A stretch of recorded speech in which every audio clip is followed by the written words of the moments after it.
사랑하는 여러분, 하나님께서 오늘도 우리 모두에게 새로운 날을 주셨습니다. 여전히 코로나19가 기승을 부리고 있지만 이 한 주간도 우리는 꼭 주님의 은혜 안에서 승리하기를 간절히 바랍니다.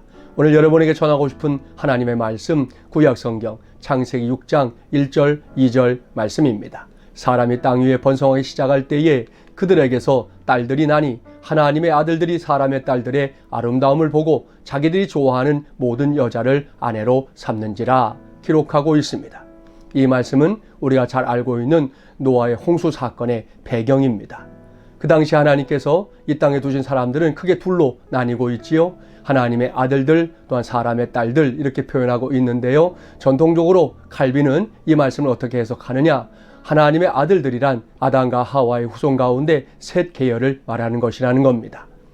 아벨이 죽고 나서 하나님께서 주신 그 자손이 셋 아닙니까? 이 자손들은 하나님을 하나님으로 정확하게 믿고 따르는 믿음의 백성들이었다 하는 것입니다. 그렇다면 사람의 딸들은요, 가인의 족보를 말하는 것이다 설명합니다.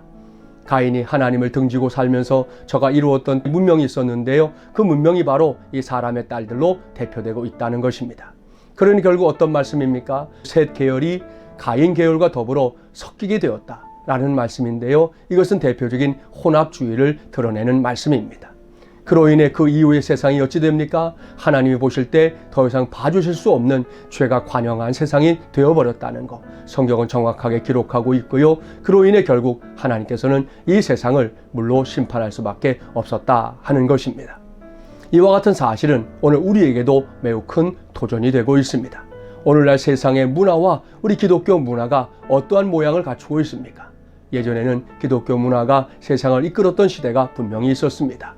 우리나라의 역사만 봐도 그러합니다. 그러나 지금은 도리어 세상의 역사에 끌려가는, 그리고 세상의 일들이, 그 문화들이 교회 안으로 파고 들어오는 참으로 안타까운 시대를 맞이한 것이 지금 우리의 시대라는 것입니다. 마치 오늘 이 말씀에 나오는 하나님의 아들들과 사람의 딸들의 이 만남으로 인해 벌어졌던 세상의 모습들이 오늘 우리 시대 가운데 그대로 재현되고 있다 하는 것입니다. 이것은 결코 하나님께서 기뻐하시는 일이 아닙니다. 우리가 해야 될 일은 무엇입니까? 하나님을 아는 문화가 이 세상을 잘 이끌어가게 하는 것입니다.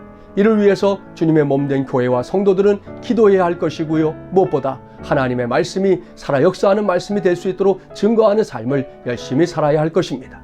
여전히 코로나 시대 속에서 도전받는 우리의 신앙이 얼마나 소중한 것인지를 드러내는 것은 결국 저와 여러분의 몫이라는 말씀입니다. 이 하루를 살면서 바로 그 사명에 최선을 다하시기 바랍니다.